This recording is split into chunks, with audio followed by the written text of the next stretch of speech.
Aloha mai kako, everyone. Welcome and happy Asian American, Native Hawaiian, and Pacific Islander month. Today, we return for another episode celebrating the lovely Asian Americans, Pacific Islanders, and Native Hawaiians that we love within our communities. We pay tribute to our cultures and the stories and people who we love. And bless our lives every single day. We are blessed today to have a special guest for episode 49. Today we have John Hamm with us. But before we bring him on, let us do a quick introduction. My name is Moana McAdams. I am the host of the Moana Nui podcast. I am also the children's book author for the Adventures of Nakoa and Nohea children's book series, a great Hawaiian story for people of all ages. The editor of the Wildcard Chronicles comic book series, and champion for the Native American, Native Hawaiian, all of the natives, the indigenous community that we love so much. With me tonight is my host, Dana. Hello, everyone. Thank you for joining us. We're so excited for today's episode. I am very stoked of our special guest that we have that we'll be bringing up to the front. But for those that may or may not know me, who are, of course, if you're new to the show, I'm Dana. I am a cosplay event and staff con photographer. You've seen a lot of my photos with Dragon Con, Anime Week in Atlanta, MomoCon, and DC Comics. I'm also an event planner and also a voice actor and a whole lot more. Yes. And with that, I'm going to hand it back over to my lovely host, Moana. And we get ready to introduce our special guest. Alrighty. So we just want to welcome our listeners, whether you're watching the live or the replay. Definitely thank you so much for checking us out. You want to subscribe to us on YouTube, just look up Moana Nui Podcast. We're also on Twitch and, of course, live on our Facebook page. Yes. So let us introduce John. John Hamm is changing the look of the typical Asian man persona. With the help of John and projects like Yellow by Zoen Lam, people are starting to showcase Asian men beyond the stereotypes and K-pop. With fashion prowess, John has been seen in various media and fashion outlets, including Tom Ford. Later on, John decided to take on new challenges with marriage and then fatherhood. John evolved and grew by breaking a stereotype and becoming a stay-at-home dad to support his wife as she focused on school.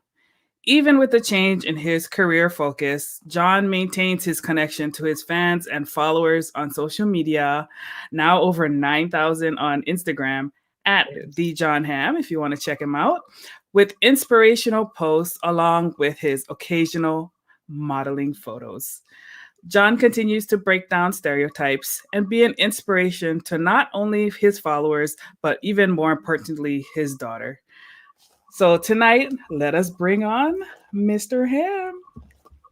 Aloha. Aloha, John. Thanks for having me, guys. Welcome to the Moana Nui podcast. We are so excited and honored to have you with us tonight. Thank you. I mean, it really is flattering, and then it's kind of got me blushing, as, Moana, you were introducing me. I was like, is that really me? So thank you. It's an overstatement, overcompliment. I love the way how Dana, wrote those words, because, in the section where I'm introducing myself, I was like, what do I know about myself? It's in my nature. I don't know what to say, but thank you for those words, Oh, you're welcome. I mean, it's going right to, the whole Asian thing, right? Like it's more humble. Yes. But yeah, we're going to talk tonight about breaking those stereotypes and, claiming and embracing our heritage. Mm-hmm. So let's get started with the origin story. Can you tell us a little bit about yourself, where you grew up, and what your childhood was like? I mean, I'll try to put that in a nutshell in a simple form possible. I was born and raised in Seoul, Korea. And then my father wanted to continue his education here in the States, living here in the States, at least for for the time being. So my family just moved here about when I was just starting my teenage year. It was a very important period of time, I think. I had great friends in Korea. Um, so I moved to, Orange County, California. That's where I grew up. Um, just I had to make new friends. It wasn't the right thing to do. And then the place I resided at the time, it wasn't as diverse, especially in elementary school. Um, and as I was growing up, I see there's different groups of people who came from Korea or people who came from Asia. Also, there's we call second generation, as you say, Korean Americans or Asian Americans in general. And because they're also a little bit different in their culture, how they were raised, because some could be their parents are also born and raised in the States, but some parents they came as soon as their kids were born, and they had their own story. And also a lot of people were just like me who came in their teenage or 10, 11, 12, so on and so forth. So growing up, I had a lot of kind of identity crisis about, okay, where should I fit in? Do I really, can I mingle with this group? Can I mingle with these group? You know what I'm saying? And then that's when I just really struck me as just my identity is like, wow, Asians are really viewed differently in the States compared to in Korea. Because Korea, I'm a majority. I'm not a minority in Korea. I go walk outside the door. Everybody's Korean. My neighbor, Korean. Supermarket, Korean. So I didn't really grow up with any kinds of Asian supposed to be this and that. So that was a culture shock for me, right? So growing up, middle school, high school, I try to mingle with all different kinds of friends. Talking about Black, Mexicans, because obviously a lot of Hispanics in California region. Caucasians, Egyptians, Saudi Arabians, Koreans from Korea, Korean Americans, but never really truly found my being, especially in teenage years. Um, when I was in college, this is a long story short. Um, I met my wife in Las Vegas, and then we got married very short after, because that was very short because I just kind of believe in like love at first sight type of thing, like if you don't want to get married to me, it's not waste each other's time, that type of thing. I know it's cornball, I know it's cheesy, but just that was just my philosophy. And then I'm very stubborn in that manner. If I think of something, if I plan on doing something, I need to do it. If not, like I'm like the biggest loser, you know. At least that's how I consider myself as. And then so I just kind of it's not like that I had much going on in California anyways. I was young, early 20s. So I just kind of let everything down, just folded my life down and just moved to East Coast in Boston. And then we got married, and then a year and a half later we had my baby daughter Charlotte, in my mid 20s, 25 at the time. And bada bing bada boom, here I am, being a stay-home dad, just like that. 30-year-old, being a stay-home dad, which is by far the most, I think, difficult and challenging, hardest thing that I've ever actually signed myself up to. I can't say sign myself up because of being a father, it's a duty. It's not babysitting. It's being stay-home dad is definitely father. Babysitting is. So anyhow, before I digress, that's a nutshell of who I am. Obviously, I could go by chapters, but I don't want to bore you guys with it. But I want to stop now. So I can get the next question. Yeah. That's all right. But you tied into about definitely being someone, especially people who spent part of their lives in one culture and then you grow up in another. What Right. aspects have been challenging for you to adjust between the Korean and the American culture? I think for the most part, I think it really has to do with the mannerism of let's say conversation with people. Korean people, we're just very obnoxious, loud in general. Not that we don't know how to behave in this, out there in the public, but thing is we just when we're laughing, we're always clapping. It was like what we're always kind of bagging each other in a very laughable manner. But in America, I think there's a little bit more subdued of type of class and mannerism you out to show um, when you're actually making friends and leading the conversation. I can't be too friendly, and then just a lot of questions. When I want to ask my friends, if I want to get to know my friends, I would ask all these questions. But a lot of my friends would always, especially one of the things that I heard the most when I was growing up, that you're so random. You're so random. You're the only person that I know who asks questions like that. Wow, you're so weird. Who says stuff like that? But to me, I genuinely want to know. I'm the type of dude, if I want to know something, even though that really bothers you, I have to know. You know what I'm saying? Because it has to click in my head. So I'm sure, I do apologize for a lot of my friends growing up if they might have thought I was quite a weirdo. But at the same time, I had to do it for myself. You know what I mean? Like, for me to adjust to a new country, obviously I'm able to look back now. Oh, okay, wow. I, definitely asked some personal questions without getting to know them, because because me wanting to get to know them was already ahead of the proper of getting to know all the small talk per se, right? So don't get me wrong. Growing up, I was able to catch up on the small talk, which somewhat important, somewhat, you need to have the adequate ability to build that rapport with the people. But um, and I know growing up in Korea, I didn't have to worry about any of that, Yeah. so that ties a lot into um, making friends outside of even Asian cultures. Imagine, imagine this. I I kind of had to deal with those kind of obstacles with the Korean Americans, or just Asians growing up here. Imagine with the Caucasians, African Americans, or Hispanics, they might have things like, wow, this guy has no, comfort zone, or he doesn't give anybody comfort zone, or there's no privacy. So Mm. I do apologize to those people that I put them in the spot, but that was not my intention. But that's definitely one thing that I kind of, if I reflect and if I see, I was like, wow, I wasn't aware of it. It gave me a different aspect of um, in this country that I'm living now. Just that way we build connection and relationship with the person. It is important. It's important for me to catch up on that. But there is no one telling me how you should be making friends. So Mhm. obviously, because my parents from Korea, they have no idea, because they were not cultured, and then those kind of ideas were not integrated.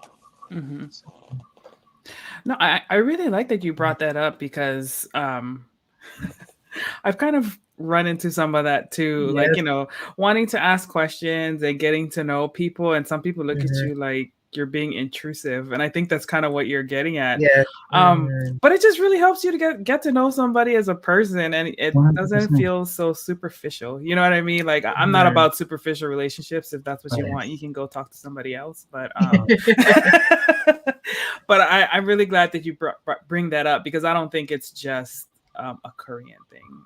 I think Yes. it's shared amongst multiple cultures, Mhm. but in some ways, as we assimilate into the culture, like some of that we try to kind of suppress a little bit. But Yeah.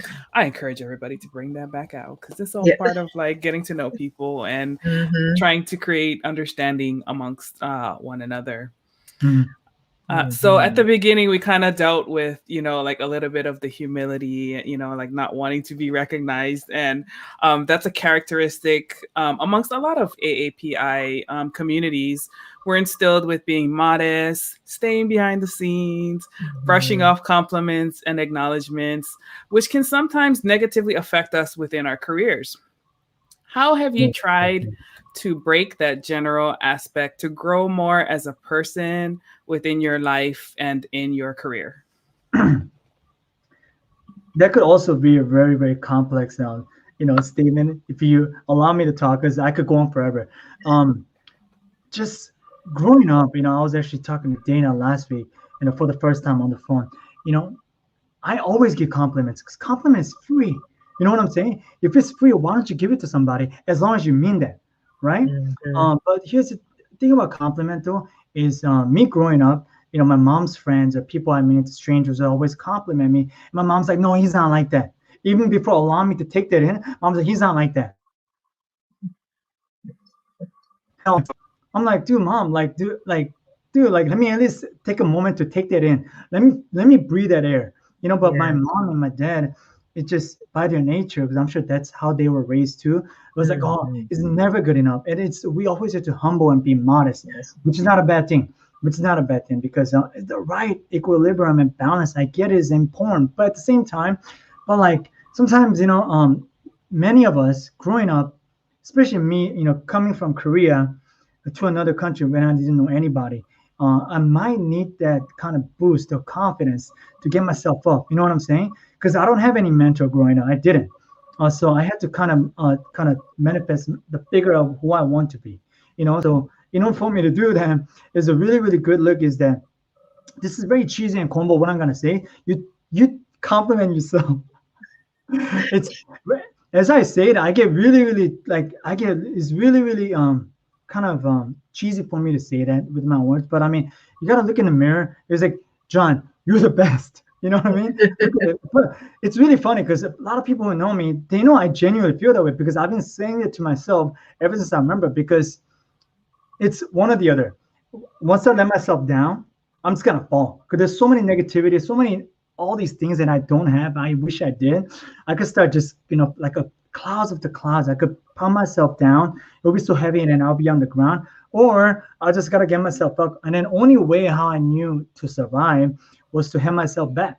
It just basically, in a way, is as we call it, it's a very negative connotation we have in society, but it's a narcissism. Um, Narcissism, I know it from the mythology, it doesn't have the best idea of what self-love ought to be. I think when I was in my, I think 19 or 20 year old, I made a Facebook album called Narcissism.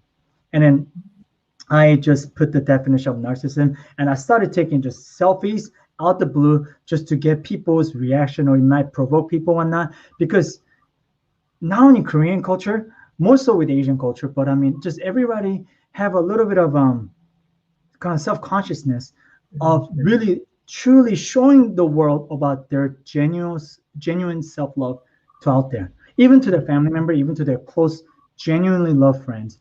And for me, I didn't want to shame myself for that.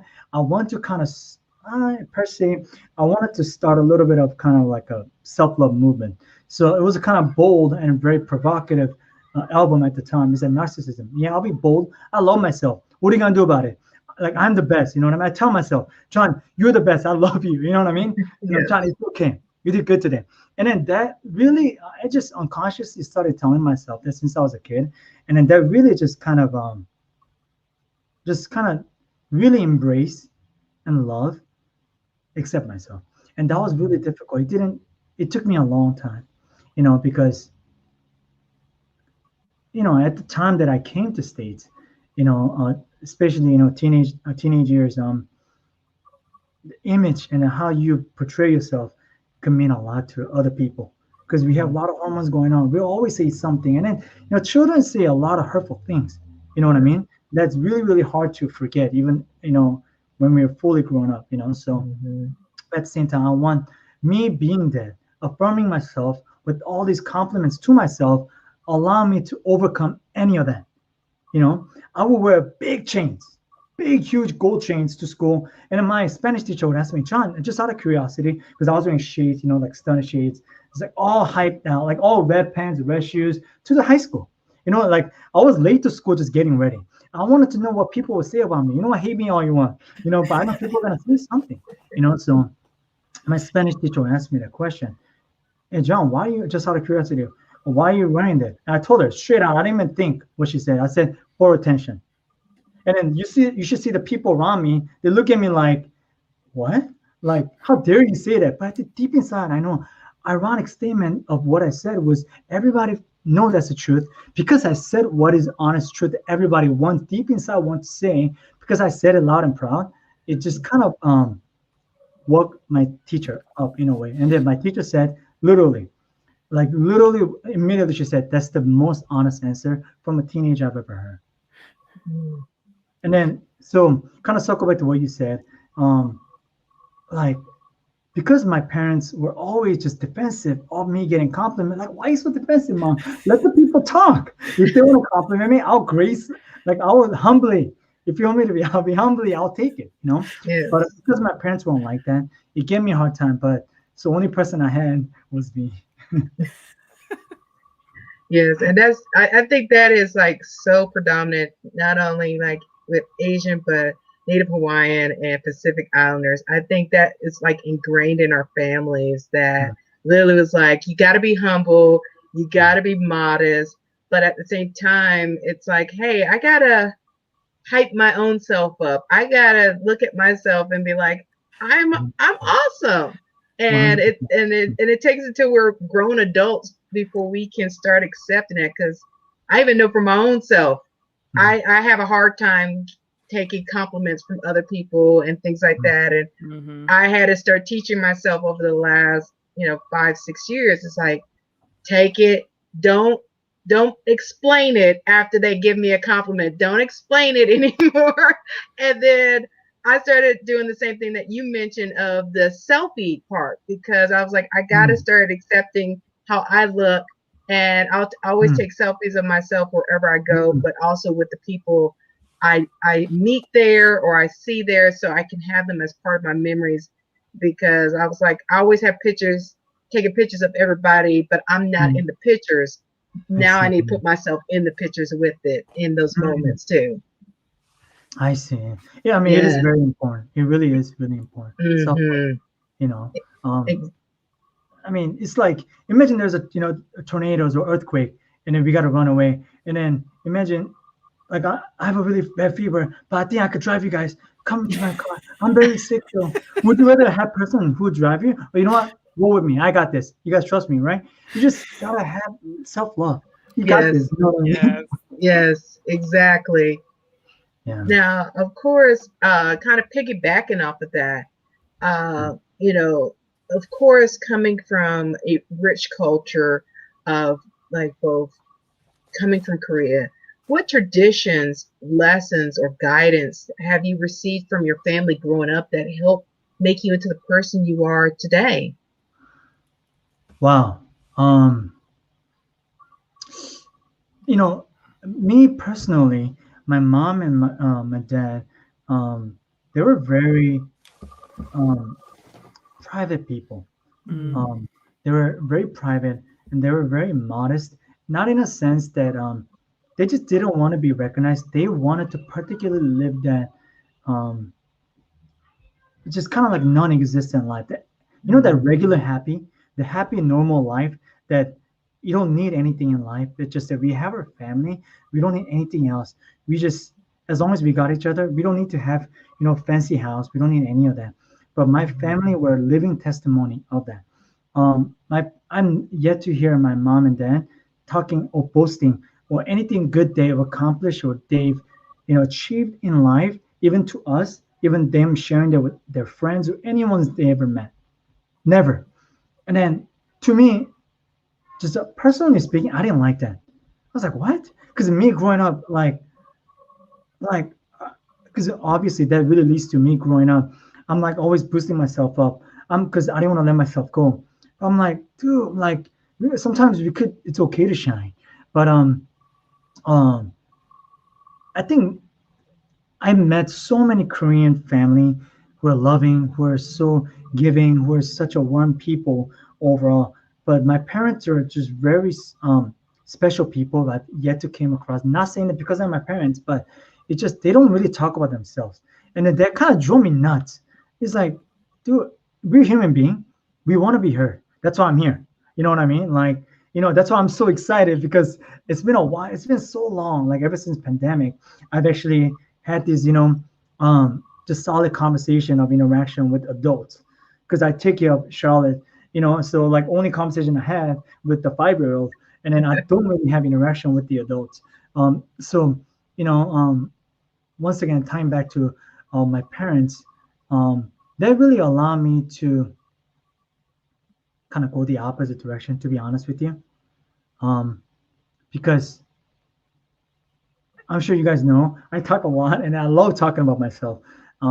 But back of my mind, because my parents were like that, and it's in my blood, it's in my DNA, because that's what I've seen, that's what my father ought to be. I try hard to resist of me talking because that's not what father should be.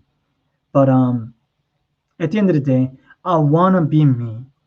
I want to be the different father that I've seen my father. My father was very different than me. It's really, really hard to get my father to just speak, just to have him express, talk about. There's no such thing as a vulnerability. That word out of dictionary is just non-existent on my father's book.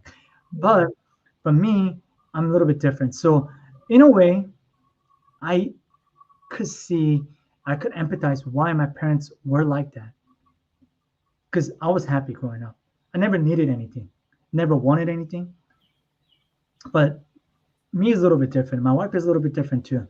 Um, there's other things that I want in life, and I want to provide to Charlotte. Um, Thus, I think it's okay to go the different route. So me, then answering your question, seeing my parents, whom I love, best mother and father that I could ever have, even though they scar me unconsciously. Growing up, I was scarred, but they're the best mom and dad I could ever ask for. And then that allowed me to be the different father that I never had Mm. because I am not my dad. So, yeah. So answer your question. That really allowed me to be a different, find a different solid identity of myself, so I could be a different father figure, different husband to my wife and my kid. Mm. I don't know if that answers your question. If I Yeah. digress too much, please stop me. Please. No, no, that's I mean, I think it's good to be honest about, Mhm. like it's not always peaches with, with families, right? There are differences of opinions, and it's more about not so much like dwelling in the things that happen, but how you can take those things and make it, help you to be a better person, and like you said, be a better person to your daughter and provide the things that you wished that perhaps, your parents, who knows like what the context was for them, right? They could have been going Yes. through a lot of struggles that we don't necessarily understand as children. Um, Mhm. but just trying to use that, and just further improve, the family Yes. life is great. Mhm. Yeah. um so we'll pivot a little bit. So Mm, we talked a little bit at the beginning about like breaking stereotypes, and with the fame of K-pop, some people have the mindset to think that Asian men must look like K-pop stars, or the stereotypical, things that we see in the media. How mm, has your social status and your place in the fashion industry helped to reshape those mindsets? mm. Okay. Um, it's something that I think Asian American in general, Asian American men, women too, obviously, should it is a little bit uncalled for, but we should still be grateful for, because whether we like the image that's being portrayed of what Asian male ought to be or not, it is still the attention that we've never had 20, 30 years ago, right? Mhm. Because we have, I've heard so many different things of what Asian men, Asian images that's been portrayed, with this, through the media of, Hollywood and media. I personally heard growing up, um, the K-pop, this boy bands, groups, you know, they're very gorgeous, by the way. They're pretty. It's not my standard of what handsome man ought to be personally. That's, excuse my humble standard of, one man handsomeness. But I never really thought about what handsome standard is. But I know for a fact that the typical K-pop, the boy band image is not my ideal golden ratio of what handsomeness is. With all the respect, they're gorgeous, by the way. They're really, really pretty. But I'm just gonna quickly say, um, if that works, and if more than one country or more than one just group of people are able to say, "Wow, they look amazing," if Mhm. if people are able to feel that, then chances are more countries will empathize and they will feel that. And then obviously that did work. In South America, you're talking about North America and Mexico. We have a lot of people who are showing interest all over the world. Europe, not to mention just BTS, EXO, Monster. I can't even keep up with them Mhm. because sometimes all these people who are asking me questions about, oh, what do you think about all these boy bands? I'm like, wow. Honestly, I gotta do my research, but you could be my teacher because I do apologize, just not to disrespect Korean. I just it wasn't. Uh, Maybe I'm a dad. I don't have time, but um, but My major passion and interest, it doesn't fully connect with the look and image that's been provided with the K-pop. Although I do love and respect their energy that's been providing, the look out there, and the music artists, it's just such a beyond measure of what anyone out in the market could provide, because I think it's amazing what they do. It's not just something out of the blue. Okay, you know what? All these, it took time. You know what I mean? Because there's time to sow and time to reap. So they have all these. Uh, they deserve all these respect and love. I give it to them. But for me, talking about, because the question was asked to me, and I live in America. So in America, that look, I know for a fact, it's not still yet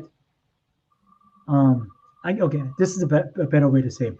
I guess in America, we're not ready to fully digest the whole culture of K-pop, if that makes sense. Mm, Because, in America, we're still in the phase of, that the just regular hip hop, and it just are regular, just, they're talking about trap music and all these rap, which is amazing. I love hip hop. That's what I grew up listening to. But because in America, we're so, when it comes down to music, or when it comes down to just just artists and how they're moving forward, we're more faster than, I think, Asian market in a way. In some sense, I'm sure, Korean market or Asian market might be faster, but I think when it comes down to music, um, I want to say in America we move a lot faster. So I am excited to see how the transition will be. They're bringing the K-pop to be fully blend and really be accepted um, through the bones and blood in American pop. Um, but to me, that really does not help Asian American males to kind of break the stereotypes what we've kind of dealt with growing up, especially all those unconscious scars that we've heard. We're so used to brushing it off. That really doesn't do justice, in my opinion. mhm. I don't know if that answered the question. Yes, I think, Yeah. yeah, I think that's a good perspective of that. And um, like you said, it's a different look and feel compared to it. Um, so when the audience actually said, "You look like a comic book hero," so you could actually portray as a comic book hero if you wanted to. But that, of course, that's part of helping to break that stereotype. And of course, going into further stereotypes, and me, the two of us kind of talked about it a little bit before, uh, with the colonized ideals of masculinity. The Mhm. current stereotype of Asian American men has been emasculated, can be traced back to white male insecurities over male Chinese labor force during and after the construction of the Intercontinental Continental Railroad in the 19th century. Right. Mhm. How has this stereotype affect you when you were in the dating world of that stereotype of that emasculated Asian man? So, my elementary school, when I first moved, um, just me and another dude was the only Asian. Just everybody else was Caucasian, and then or just American mix. They were just born and raised in America. They're very Americanized. So I get it. Elementary school. What do you know about dating? But people in fifth, sixth grade, they're still attracted to other genders. You know, but like like quote unquote, what do you say? Like I had like quote unquote girlfriends in Korea. It's not really a girlfriend, but like when you just like each other, whether it be for Mhm. looks or personality, just attachment you've had. But it's just that it is it's so different here. And then, as I was saying, the mannerism, just the way you talk to the conversation, relationship building rapport is so different. And not only that, Asian men were in the bottom of the food chain Mhm. because the media portrays, I'm sure I mean, I've grew up hearing, just I love all these actors that's being portrayed, it's something that's funny. But I mean, Asian men, you see a movie like Rush Hour, you see a movie like Romeo and Juliet, they do all the work, they do all the hard work, but in the end, they don't even get a kiss. They don't even. Yes. I mean, like. we problem solve and we don't like in the end that's so not realistic. I mean, like Jackie Chan solved everything, but in the end somebody else gets the girl. What is that? That's Yes. what kind of world we're living in. You know what I'm saying? Like they need to stop that. And then just I could name just on top of my head, the zipper head, you know what I mean? Like Asian men, we have obviously I hear this all the time, small genitalia. We have, we're good at math. We are we're very soft spoken. We don't cheat. We're good guys. We're tax savvy. Like obviously me, the reason why I made a video earlier because I'm not so good at like I'm not tech savvy. Like I'm like literally the least stereotypical Asian box, which I don't like to even use that term because individuality is what we should be just aiming for. You know what I'm saying? But um, there are so many Asian men who are not good to women. There's so many Asian men cheat too. Like Asian men are not all good at math. I'm not good at math. You know what I mean? Like, um, like it's just case by case is so different. Just like any other race, everybody has stereotypes. White, black, Hispanics, and but they're always you cannot just really put them in a box and you are that person. But obviously it's really really difficult growing up because because that stereotype is so much. I don't know. It's selectively emphasized from a little bit of minuscule truth that we kind of grew up. But honestly, it's kind of fed up with the media that we all just kind of unconscious know that it is that. So going back, the ideas that I have with the dating world, like middle school, I think I've only hung out with Asian Americans. Like my friends were all Koreans, born and raised here. That allowed me to just kind of pick up English, by the way. And then me, I didn't speak English at all at the time because I barely know any alphabets. Um, so and then like my friends at the time, because teenager hormones, they're always making fun of my accents. I still have an accent. I know that. I'm proud of it now, but it took me a long time for me to own the way how I speak. Because you know what? I could only change so much. You know what I'm saying? Um, like there's nobody in this world who talks like me. You know what I mean? Nobody in this world.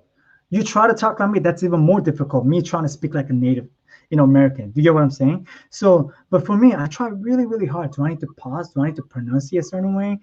But like, oh man, what can I do? Because people might making fun of me. I couldn't pronunciate a lot of words. Like this, like people making fun of the way how I speak. That's only like not only Koreans, whites, blacks, everybody, just everyone's who I ever met. And their intention is not to bring me down. It's just that it's a friendly joke. I know their intention is not to hurt me because they already knew. All my friends growing up, they knew I was big headed. I was like, no, you need to calm down, because once again, that tied to is the way I am. Um, um, but for me, um, when I'm speaking to opposite gender in a dating, I can't even speak properly, and people not have an accent. I'm Asian American. That already a lot of people have misconception about it. So I wanted to break that. Let me tell you what Asian male is all about. I'm gonna tell you, like I wanted to open up the world of what Asian men ought to be, and you'll meet. I literally want to break the glass of what the mentality of you have with the Asian man, and maybe that allow you to break the stereotypes of everybody. You know what I'm saying? It's because sometimes you just need that one person to be reprimanded, and then you just because Asian man not only because of dating or seeing with this individual that allow me to just kind of open my eyes, open my heart that not all Asian men are like that. So which means later down the road, Indians are not all the same way, black are not all the same way. So in a way, just I wanted to, you know, specifically like my real relationship, like I've actually asked out was my wife was the very first person, but in the past, that the ladies I've seen, none of them are mostly they're non-Asians, Mhm. and then the reason being is because it just kind of like prove myself to kind of to everyone out there that there is an Asian man who are like me. There are Asian men who are also maybe better in so many different aspects, who stands out more. So allows them to expand their horizon of their views, how they think things. You know what I'm saying? And then so yeah. And then once again, all these things, stereotypes you have, you gotta just embrace it. Like I don't have a solution and answer to all these stereotypes. They're always going to exist. You gotta own it. the moment you accept it, the moment you embrace it, it's so much easier. And then you already know, so the promise is lower, expectation is lower. So under promise, over delivery. That's Like, right. like, okay, I'm gonna just put out just some rated R joke. I do apologize. Forgive me anytime. But like, let's talk about small genitalia, right? I would rather have a small genitalia, and then when it comes down to, let's say, like at nighttime making love, they are already not expecting anything. You know what I mean? So when something is able to, like, when somebody's getting romantic, whatnot, so the surprise might be more compared to Yeah. the people who are living up to that high expectation. You Yeah. might feel self insecure. It's like, oh, I'm not like that. I'm not up to this level. But the Hmm. media is putting me up to this level.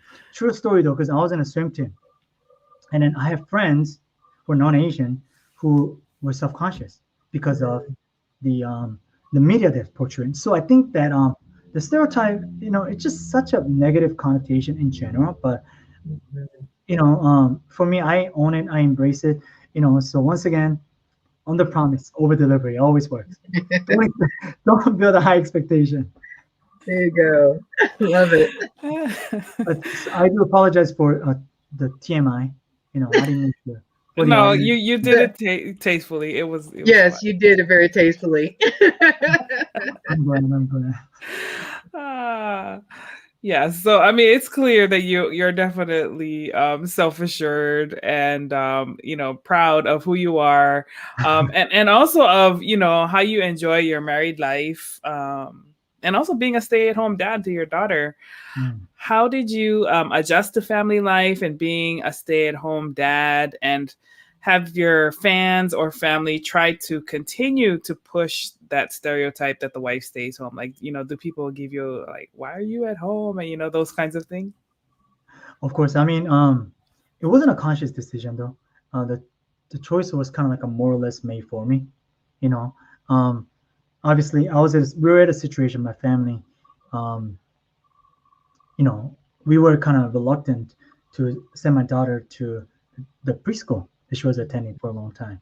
Um, and then health comes first. Well, family, God, obviously, but health comes first. Um, and then, at the time, I thought it was a wise thing for my wife and I to kind of decide that I would nurture and babysit my daughter until she attends kindergarten, which is in a couple of months already. Um, Here's the thing. Um, Being a father, a lot of people, I hear a lot of moms say this. Oh, my husband is babysitting, and if you think about that, the babysitting, they should never use that word of father or husband babysitting. It's their Yes. duty. Period. Why is it always a mom's job to take care of the kid, and but when dad's doing that, it's wow, wow, he's an amazing dad. It's a definite thing. But me, don't get me wrong. I think like this now, but back then I was like, taking care of Charlotte, give me a break. I gave my wife such a hard time, which I feel such a remorse and I feel so sorry for, Um, and then I have no excuse for it because it's just me not knowing better. Because parenting is not only mother's job; it's both mother and father equal job. You Yes. know, if Absolutely. not, most of father because we are physically more capable than mother, right? Um, So, at the time, though, it was really, really difficult. That brings back to because of my father. Because of my father, how he's not vulnerable at all, he's not expressive. He was never around. He never told me about the birds and the bees war. He never told me about this is what you should be doing in life. This is how you actually speak to your friends when you're in a situation, when you're, being made fun of, all that. Um, if I never know anybody, if I never experienced that, what father figure is how to be, how can I portray that to Charlotte, right? To my kid. So, I just really kind of ponder and contemplate quite a bit. Um, Obviously it's my, first time parenting. Being a dad, being a mom, anybody could do that. But being a parent is not for everybody. Because a parent is gives the depth and idea of explanation of what true love and nurture and sacrifice that's just living a life for somebody. That just really brings to the whole nother level of just being the mom and dad. Uh, and then just me every day is so challenging, it's so humbling. And then I didn't know. You just have to kind of wing it. Yes. Um, but I was able to appreciate my mom and dad so much more as I read, as I experience. And then, funny enough, everything just clicks and it all makes sense. All the unknown scars. Why did it happen? Why my mom and dad say that? You know what I mean? Growing up, it all Mhm. kind of makes sense. It just me dealing with Charlotte. It allows me to kind of naturally understand and then just really allow me to, I'm not going to use the word forgive, but because I'm able to just kind of be in the position trying to understand what my mom and dad did. So it really allowed me to appreciate my mom and dad so much more. And then I just wanted to be the dad I wanted my dad to be, you know and then just try to spend much time with my daughter that I wish my dad prayed for me every night. I'm going to do that with my daughter. Thus and hence I do that with my daughter. So try to take as try to create as much father daughter moment memories as much as possible. So it's kind of cliche, everybody knows, but it's really really hard to fully act upon that when you really know your head to heart. That distance is so far. You know what I mean? This right here to my heart, that distance is so far. A lot of things people know in their heart, in their head, but really truly act upon that, so hard. Yeah. Sometimes I'm like, oh my, when my wife tells me to do something for my daughter, like, just that really comes out from just because, you know, because I'm living for my family, So once again, I'm truly learning to this day, So, and there, like, group of community that actually asked a question about in regards to this matter. They gave me a great, great, great advices on regards to being a father as well. So I was quite encouraged, So Nice. That's awesome. yeah. Yeah. Yes. I Now, salute you for that. exactly. Now, of course, I follow you, and some of the people in the audience are part of your fan base. Mhm. Now, of course, be a part of your fan base, and I've mentioned this to Moana too, that you tend to get hit on in your comments and things and stuff like that. And you probably got hit on, also before and of course after your marriage by an array of women. How were you able to truly date before you found your wife, to know who wanted to get to know you for you and who were more like fetishizing you because you were Korean? Hmm. Okay. I think here's the thing about this. I think there's two parts to what I think what you just said. Just people just kind of expressing, praise. Let's use the word being hit on. Um, I don't really consider that as hitting on. I mean, I'm sure a lot of people would say that, but I think it just they don't really know me in real life, so it's really Mhm. really hard to fully. You know what? I have mad love for you. You know what? Like, I wanna, I wish you were this and that, because at the end of the day, you only know me so much through the screen, behind the screen, through the media, and I'm a very face-to-face person.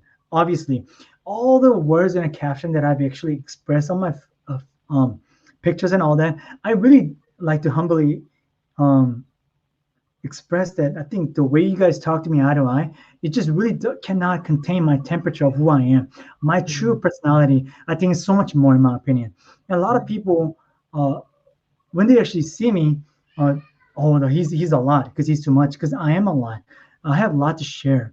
Um, so to me, I just say, I think I really consider that as a more of a compliment. And I just say thank you. But I don't really let that get to my head. Oh, they want to be with me. You know what? In the end, as you get older, you're able to just really saturate and filter what people say about you, because people who really meet me in general, like in real life, um, I obviously don't know if they feel that way or not, but they never say that to me. never, because you know I don't like to say that I'm good at filtering and I'm good at so here's the thing, I still have a hard time to this day because of my parents, about things about myself, because and then that really ties back to my wife, and then my wife was very similar to my mom in a different manner. Although my mom always gave me compliments, even though she always defensive of compliments from strangers and other people, my mom always complimented me. It just some of the compliments my mom said, it was so fake. I mean, obviously that's mother's love. I get it. Like something like, "Oh, John, you're the best looking man in the world. Oh, John, you're the you're the most finest man in the world." Just any of the words that, like, just a more superior thing. My mom would say that to me. I was like, "Okay, mom, okay," But my wife just kind of pulls me back of who I am, because she's so different than me, and she knows I'm big headed. So my wife, I don't remember the last time my wife complimented me, but I know she loves me. I know she, more than anyone in this world, um, she is the like she's like my number one cheerleader. I know she'll never express that. I know she'll never say it because she knows I'm big headed. Just me growing up, because I had me too. If I want to pump myself up, I had me. I was like, John, you're the best. But my wife looked at me, was like, she always, she holds me back. She's, She grounds you. yeah, yes. And for that part, I hate it. At the same time, I love it because it's true. Like husband and wife relationship. It's like I tell my wife all the time, like you're my number one hater. All these hater people, I let them hate me. You guys could talk crap about me. I love people hating me and all that because that's part of reaction. People who don't, but my wife is my real hater because she knows me inside out. She still hates me. You know what I mean? Hates my gut, for the most part. But because it's really difficult to find someone as you come across in this world who knows ins and outs, deepest darkest secrets, just all these scars, all these mistakes you made, and truly accept you, and then think of you is like you are another person of me. Basically, Mm. my wife is another form of myself. You know what I'm saying? So um, it's like of course, marriage is tough. It wasn't always bed of roses. It wasn't. Mhm. But but I know I feel loved. I know she's my number one. You Yeah. know, so um, yeah. So when I met my wife, I just knew she was real. Um, when you talk to people somewhat, I'm not gonna say I kind of label people. It's not that you when you talk to people, you're really able to know if this person is real or not. If this person is Mhm. just faking it to get what they want, Mm. for their temporary pleasure, or whether it'll be their financial, whatever people have something, whether it is something, but just without your personal one, you really want to truly embrace someone into your own life, and that's really difficult. But I just in a bit I sensed it when I first met my wife, and then I only met my wife a couple of times until I asked my wife to marry me. So within a year span we did get married. So and I was early 20s at the time. Mm. So I was sure I wanted to marry my first love, and then I didn't marry my first love because I just wanted that to be my last only love exists in my life. You know what I'm saying? Mhm. So in a way, just I think you know kind of I'm a firm believer. I subscribe to a philosophy idea that you really visualize what you want in life, and that is going to happen. Mhm. You know what Mhm. I'm saying? All these things that I want in life, whether I just really aggressively worked on it or not, I look back, I did it, and that's mind blowing for me. So yeah. Sorry for being too philosophical. I ain't no Socrates, No, Aristotle, or That's all right. I We, love those we kinds of conversations. exactly that's what we like on the show. We just want people to just tap into their own self. Don't be in what I call interview mode, that you have to have this facade and Yeah. not speak from the heart. And we like it when our guests speak from the heart because it just becomes fluid and and it touches people that way because you can relate to different things that they are saying. So we definitely I'm appreciate it. I'm quite glad. I mean, once again, my wife really reprimands me all the time. Every time we're out and about, John, and we're driving back in the car, John, why did you say that? You're very insensitive, right? John, what you say really hurts other people, right? And then I'm like, why are you always so right? And then it hurts me every time. I'm always the wrong person. You know what I'm saying? And I hate to admit it every time. She's always right. And then sometimes I don't even like to admit it to her. I'm like, and then, can you say something? I was like, why? Like, you're always right. I just, you know, it's just She is, but we always need our yin to our yang, Right. and Right. so she 100%, balances you out and everything. 100%, 100%. Absolutely. Yeah. I need it. I need it. Yeah. We all do. So the news is that your wife just finished her last bit of school. So congratulations to her. Thank Yes. you. Thank you. Thank you. I'll send a Uh, message. Oh, sorry. Go on ahead. no. I was just gonna say, yeah, definitely send her our love from the Modern Yes. Louis podcast for Mm. sure. Mhm. But now that that's complete, what plans do you both have within the fashion industry and your family life? Are you gonna go back onto the modeling scene? What's next for you? So the whole modeling idea, people do ask, and I'm sure the way how Dana, I mean, you guys introduced in the beginning, it just to me that's really kind of in a way overwhelming because I never actually modeled in my anytime in my life. Although, I'm the type of dude. Let's say, today I think I feel fresh. I think I look quite okay. I will give a good 8, 9 out of myself, out of 10, and I will walk out. It kind of started when I was like about early 20s. Um, and then, like when I'm feeling good, I want to keep this memory of how I look because I'll never look this good because I'll never be this young. So I will grab just a random stranger who's walking down the road. Excuse me, I do apologize, but can you please just take a picture of me?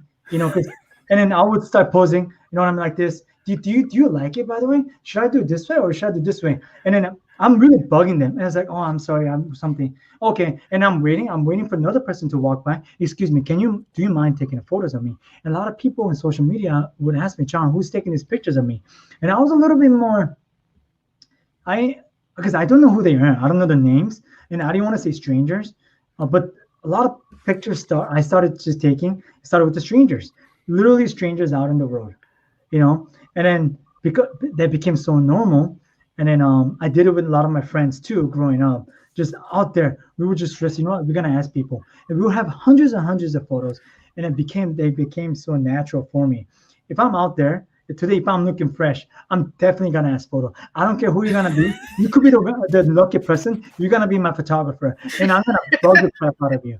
And in a way, I'm gonna be like, you should be honored. I mean, if I do it now, I will ask you, hey, what is your Instagram handle? Like I'll make sure if I could make sure you could shine the light, whatnot. But back in the days, Instagram wasn't that big. But like, in my like late teens and 20s, like, oh man, this might sound quite cocky. I do apologize, but like when I'm drinking coffee, I'm back in my head. I'm like, dude, I kind of wish someone could take a photo of me drinking coffee. This sounds really, really bad. I get it, but I was like 19, 20.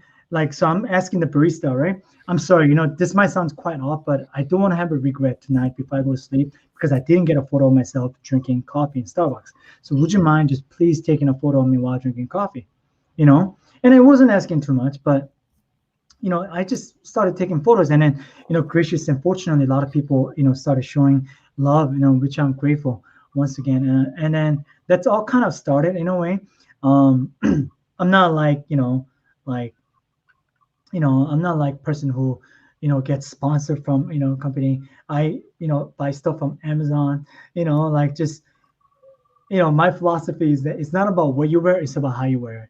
Mhm. So before you wear your clothes or whatever it is, I don't care. It's a Goodwill $2 shirt. You look in the mirror, it's like, I'm gonna look amazing in this, John. Like Dana and Mona, you're gonna look amazing in the flower that you're wearing. Like Dana, in the black cardigan, you're gonna look amazing in this. And you wear it, and then it's amazing. That works really. I tell my friends all the time growing up, you know what? Before you wear the clothes of new, I don't know if I'm gonna look, just buy it and tell yourself before you wear it. and you're gonna rock it. You know what I'm saying? And that application, could be applied to almost everything in this world, in my opinion. So So JD, yeah, go Yeah. JD ahead. has a question. When John takes these photos, does he ever feel the need to ham it up?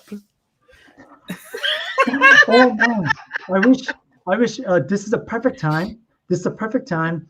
My wife and I, we have a kind of like engagement photo. My wife came up with an idea. She's holding the board. It says, "I'm going ham." That that picture would be perfect to answer, you know, the comment. Um, Ham it up. How do you say it? Ham it up. Ham it up. Have it up. Like Have it up. ham it up as in like abbreviation of ham, right? Yeah. Um, I mean, Um, no, I like to just, I think less is always more. So if I try to go really, really hard, it's gonna get the opposite effect. You know what I'm saying? Once Yeah. again, Mhm. equilibrium, the balance is key, you know. So like, Absolutely. I might sound really cocky, but I mean, there's a definitely fine line between the Yes. confidence of Yes. self-love and Yes. cockiness. I never Yes. in my life thought that I was better or than anybody. Like Mhm. there's gonna be so many people who are better looking, taller, richer, smarter, wealthier. There's endless. I'm just saying Mhm. that aside. It's just for me. I'm talking about me. You know what I mean? Only Hmm. person who is gonna love myself is going to be me, and I want myself to love myself the most, even more than my family. Even though that Absolutely. might that might sound bizarre. So in case I might sound very cocky and arrogant, No. I do apologize beforehand. But Nope. Nope. Like you say, mhm. you just exude your confidence that you instilled into your own self throughout as you grew up. Like you didn't depend on someone else giving you Right. that confidence. You started building it up within yourself. So that's Yes. something a great lesson for everybody in the audience because I hear so often, and especially within our communities, that a lot of us wait until we're adults to start working on building our self confidence. Hmm. The self confidence issues, Mhm. self esteem issues, self Mhm. image issues, and things Mhm. like that because we downplayed so much growing up that Mhm. now we're trying to reverse it and Mhm. you achieve where we're trying to get. Right. It wasn't it was a long journey, and I am still trying to figure that out as I live my life once again. And you said an amazing thing just now that just me raising my daughter, that I am um, the way how I communicate, the way how I respect her, how I speak to her, they really could really determine her confidence as a Hmm. young female growing up. Yes. Hmm. So, the parenting and education really starts from family. It's definitely a true statement, So, um, just me as an individual, just noticed a lot of things about just this day and age. We mentioned a lot about social media. Social media, if you take advantage of it, I think it's the best platform. At the same time, um, the way we compare ourselves, and it could easily lead you to a biggest poison and just something that's almost impossible to get out of, because you're always gonna compare yourself to people when you see in the Hmm. screen. You know what I'm saying? So, but Yes. I don't really, I don't let myself, suck myself into the media like that. But young generation have a harder time from what I've heard, from what I've witnessed. So just really affirming yourself, just talking to yourself. You know what I mean? It's really Hmm. cliche, and it could sound really awkward at times, but it just you gotta start being a habit of it. Start doing it, being a practice, keep doing it, and you become normal, and then you're gonna own yourself. I don't need to have an expensive car, expensive house. Yes. All I need to have myself. I own myself. I own John Ham. That's all that matters. You know what I'm saying? So, Mhm. and that really goes out to just kind of Asian people in general. Just that even those the stereotypes, Asian people are out to have it. We're very reserved. We don't really stand up for ourselves. But look at all these black people growing up. It took them time, but in the media, if black people portrayed in a certain manner, they're always hitting the phones. They're always bombarding the phone calls. You know what I mean? Like emails about, oh, why'd you guys portray us in that manner? They're always outspoken about something. That is something that Asian people we need to learn. You know what I'm saying? It will take time, but the all starts with a little bit of movement. So Mm-hmm. Yes. some of that, once again, I don't have the solution. I'm just a one Asian American living in America, but I have no problem speaking my opinion when it's given. But a lot of things, I don't like to regurgitate because I feel bad because I'm the type of person, you know what? I got the answer. Let's do it this way. But a lot of cases in this world, I don't, I'm not Thanos. You know what I mean? Like, I Mhm. don't have the choice to do what to do. So I wish I did, but you know, but thing is, we really need to speak up more. Do not be afraid to speak Yeah. up. You know. No. Yes.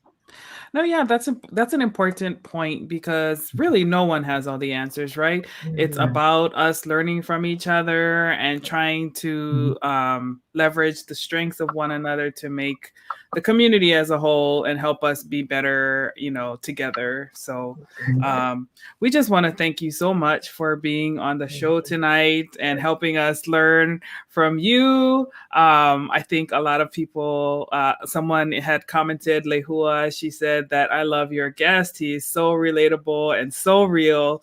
So we just want to mahalo and thank you for bringing your true, authentic self to the show tonight. And we look forward to seeing, what you and your wife do in the future. We wish both of you all of the success, Yes. and as well to little Charlotte as she, enters school and Yes. becomes her own little person herself.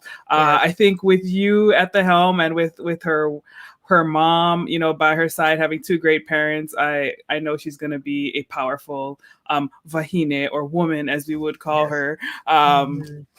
in the future. So, thank you so much for being with us tonight. For our listeners, please follow at the John Ham on all social platforms. Check him out. He has some great content, and as you've seen tonight, he is a force. So. Please be sure to also follow us on Facebook at Moana Nui Podcast. You can subscribe to our YouTube channel, Moana Nui Podcast, and on Twitch as well. If you like to just listen instead of watching video, you can catch us on all podcast platforms. We are on Apple, Google, iHeart, Spotify, all the places where you get podcasts. Check us out, subscribe there too. Let us know what you think about the content. If you would like to see us talk about other topics and that we can invite our guests back to address, we are always open to feedback, and you can send that to us at moananuipodcast@gmail.com. Exactly. And especially since you love to hear John, definitely stay tuned. Throughout the month of May, we'll be having panels. John will be gracing one of our panels Yes. later on this month as one of our panelists. We actually will have, so please stay tuned at 8:30 Mhm. Eastern. We'll be having a panel coming up talking about diversity in entertainment. So definitely stay tuned in. Join us at 8:30 in about 20 minutes, so you can Okay. hear from some more guests of ours talking about the diversity or the lack of diversity that is Mhm. in different forms of entertainment. Okay, I'm very excited. I'll look forward to it. So, I just want to say, I just want to express my gratitude to Dana and Moana. Dana for reaching out to me, inviting me to this amazing platform. Sorry if I was too much, if I was just going to way too passionate about something. We Because love it.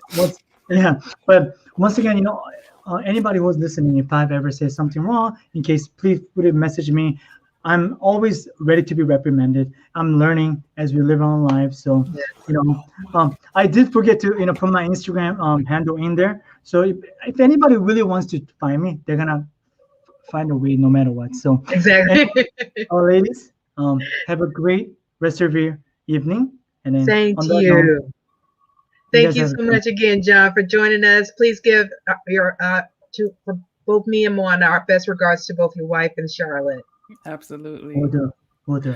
Alrighty, guys. With that said, we are going to end for tonight. Take care. Malama pono. Ahui ho.